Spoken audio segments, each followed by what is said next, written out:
என்னையா பார்த்து இவ்வளவு பயப்படுறீங்க நீங்க? பயப்படல மேம், பயப்படல. யார் என்னையா தடுக்கிறீங்க? எதுக்கு இஷ்யூ கிரியேட் பண்றீங்க? அமைதியா தான போறேன். என்னையா தடுத்து இஷ்யூ கிரியேட் பண்றீங்க? உள்ள அலோட் இல்லைங்க மேம். அலோட் இருந்தா உங்களை நான் காலையில இருந்து வாய் திறக்கல. நான் பேசுறேனா? என்னையா தடுத்து இஷ்யூ கிரியேட் பண்றீங்க? நான் ஏதாவது பேசுனேனா காலையில?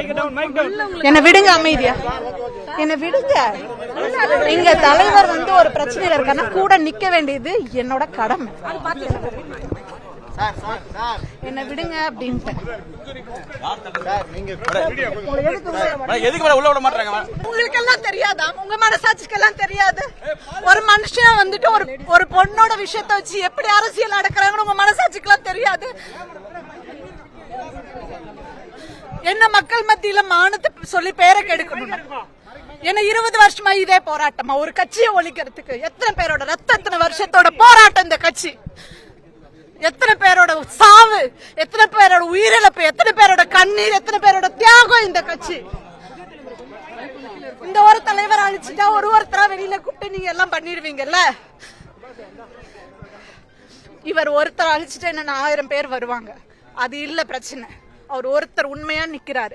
இன்னொரு உண்மையான தலைவனை தேடி பிடிக்கிறதுக்கு எவ்வளவு நாள் ஆகும்னு எங்களுக்கு தெரியல. புரியுதா? அதுக்காக தான் நாங்க இங்க இவ்வளவு போராடிட்டு இருக்கோம்.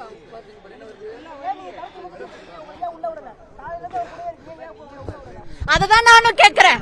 நான் என்ன வெடிகுண்டா வச்சிருக்கேன்? துப்பாக்கி வச்சிருக்கிறேன். என்னோட அப்பாவோட அந்த சகாப்தம் முடிஞ்சு போச்சு. நல்ல முடிவுல தானே, நல்ல எண்ணத்துல தானே மக்களுக்காக இறங்கி நிக்கிறோம். ஏன் இந்த மக்களுக்கு கண்ணு தெரியலையா? யாரு உண்மையா போராடுறாங்கன்னு, யார் மக்கள் பிரச்சனை பேசுறாங்கன்னு கண்ணுக்கு தெரியல?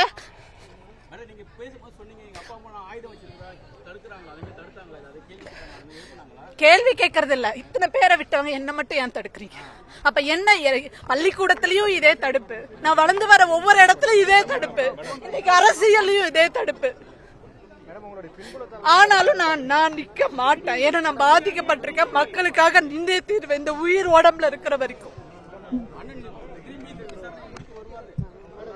அந்த நம்பிக்கை எனக்கு அவர் இதுக்கு அசர்ற ஆளெல்லாம் கிடையாது.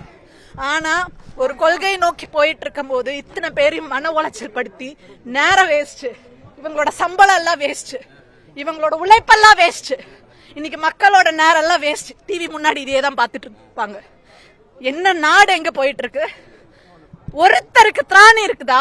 திரும்பி இத்தனை டாஸ்மாக் கடை வச்சிட்டு இருக்கிறீங்களே, எடுங்கன்னு சொல்றதுக்கு ஒருத்தருக்கு திராணி இல்ல. அது மட்டும் என்னது? இத்தனை கற்பழிப்பு நடக்குது, இத்தனை ஸ்கூல் குழந்தைங்க இவ்ளோ லைஃப் கெடுது, கண்ணு முன்னாடியே கெடுது. ஒருத்தர் கூட அறிவு இல்ல. எங்க அப்பா இருந்தா ரொம்ப வெசனப்பட்டிருப்பார், வேதனைப்பட்டிருப்பார். அப்பவே சொல்லிட்டாரு, தமிழன் தான் சினிமாக்காரனை பார்த்து ஓட்டு போடுறான்னு ஒரு வார்த்தையை. இன்னைக்கு பார்த்திருந்தாரு என்ன மனசு நொந்திருப்பாருன்னு எனக்கு தெரியல. அவர் வேணா ஆயுதத்தை தூக்கி கோபத்துக்கு அடிமையா இருக்கலாம். ஆனா மக்களுக்கு உண்மையா தான் நின்னாரு, மக்களுக்கு நேர்மையா தான் நின்னாரு, மக்களை காப்பாத்தி தான் நின்னாரு.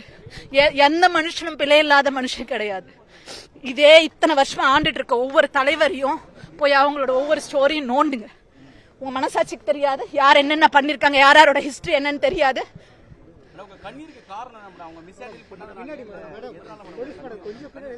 இந்த அநியாயத்தை பார்த்து எனக்கு கண்ணீர் வருது. இந்த மக்களோட நிலைமைய பார்த்து எனக்கு கண்ணீர் வருது. எங்க அப்பா மாதிரி ஒரு ஆம்பளை பிள்ளையா பிறந்தேன்னு இன்னைக்கு நடந்திருக்கிறது வேற. நான் அமைதியா நின்னு உயிர் போற வரைக்கும் நான் அமைதியான முறையில இந்த மக்களுக்காக நிக்கிறேன்னு நினைக்கிறேன். என்னது? பெண் என்பதால் அல்ல, அடையாளத்தினால தடுக்கிறாங்க. அடையாளத்தினால ஒரு இடத்துலயும் நான் வந்துட்டு பின் தள்ளப்படுறேன். உங்களுடைய பின்புலத்தை வச்சுதான் இப்ப தடுத்து நிறுத்தப்பட்டிருக்காங்களா? ஆமா, இத்தனை பேர் உள்ள போயிருக்காங்க. என்ன ஏன் தடுக்கிறீங்க? இவ்ளோ பெண் காவலர்கள் என்ன நோக்கி எதுக்கு வரணும்? எனக்கு என்ன? காலையில இருந்து சீமான் அவர்களோட பயணிக்கிறீங்க, அததான் நானும் கேக்குறேன். இப்பயா என்ன தடுக்கிறீங்க? அப்பெல்லாம் தடுக்காம இப்பயா என்ன தடுக்கிறீங்க? என்ன பண்ணணும்னு நினைக்கிறேன்? மக்கள் கையிலேயே இதை நான் விட்டுறேங்க. இந்த நாடு நல்லா இருக்கணுமா நாசமா போகணுமான்னு மக்களே முடிவு பண்ணட்டும். ஒரு கன்னட நடிகை அவங்க, நான் ஒரு பெண்ணா இருக்கிறதுனால நான் எந்த இதுவும் சொல்ல விரும்பல. அவங்க ஒரு விதத்துல மனதளவுலையும் உடலளவுலையும் பாதிக்கப்பட்டிருக்கலாம். ஆனா இத்தனை வருஷம் ஒரு பெண் வந்து தன்னை அசிங்கப்படுத்தி இப்படி வந்து ஒரு மீடியா முன்னாடி நிக்கிறாங்கன்னா அந்த நோக்கம் சரியானதா இருக்குமா அப்படின்றத நீங்க நினைச்சு பாருங்க. அது சரியா இருக்குமா? அவங்களுக்கான நியாயத்தை என்னைக்கு தேடி கொடுத்துருக்கணும் இந்த கவர்மெண்ட்? என்னைக்கு? எங்க அப்பா எப்படி பண்ணாரு? அந்த நிமிஷமே பண்ணல எங்க அப்பா எதா இருந்தாலும். அந்த இடத்துலயே என்ன பண்ணணுமோ அது பண்ணாருல்ல. நீங்க அந்த அளவுக்கு பண்ண தேவையில்ல இல்லையா? அன்னைக்கு அந்த பெண் கிட்ட நியாயம் இருந்திருந்தா சித்தப்பாக்கு கல்யாணம் நடந்தப்ப போய் பேசியிருக்கணும். ஏன் பேசல? இன்னைக்கு ஒரு குடும்பமா குழந்தைங்க, நான் எங்க அம்மாவும் நானும் எங்க அப்பாவோட விஷயத்துல நிறைய என் தங்கச்சி எல்லாம் பாதிக்கப்பட்டிருக்கோம். இன்னைக்கு அந்த குழந்தைங்க எத்தனை பேரோட பாதிப்பு இதுல? என்ன ஒரு கட்சியை அவ்வளவு ஈஸியா அழிச்சிடலாம்னு நினைச்சிட்டீங்களா? தமிழை அவனுமே இந்த மண்ணுல தலை நிமிரக்கூடாது. ஒண்ணு தீவிரவாதின்னு சொல்லி அழிப்பீங்க, இந்த உலகத்துல தலை நிமிரக்கூடாது. இல்ல அப்படின்னா இந்த மாதிரி பெண்களை வச்சு பட்டம் கட்டுவீங்களா? இதுல யாராவது தமிழ் ஆளுங்க சம்பந்தப்பட்டிருக்கிறாங்களா?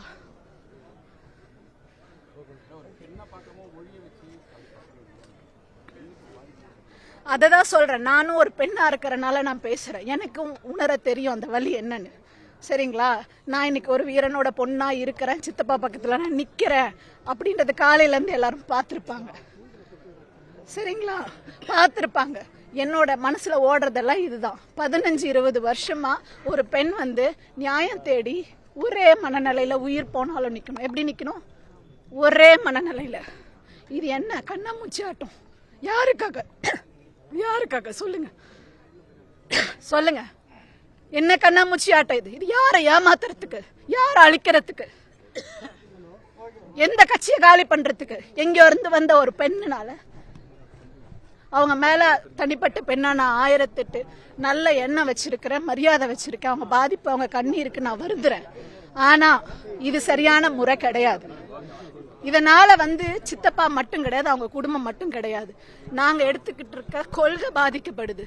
இந்த கட்சியோட உழைப்பு, கொள்கையை கொண்டு சேர்த்தணும், மக்களுக்காக நிக்கணும்ன்ற எண்ணம் பாதிக்கப்படுது. இதை எங்க வச்சு முடிக்கணுமோ அங்க வச்சு முடிங்க. இது தப்பு நீங்க பண்றது. ஒரு வீரனோட பொண்ணா இருந்து நான் சொல்றேன். இத்தனை உழைப்பு, இத்தனை போலீஸ்காரங்களோட நேரம், பணம், எல்லா ரீதியிலையும் இழந்துதான் நிக்கிறோம். மக்கள் இழந்து நிக்கிறோம். மோசமான அரசியல் இந்த மண்ணுல. என்னோட அப்பாவை இழந்ததுக்கு அப்புறம் நான் உணர்றேன். ஆனா நானும் இந்த மக்கள் என்னை இழக்கிற வரைக்கும் நானும் நிப்பேன்.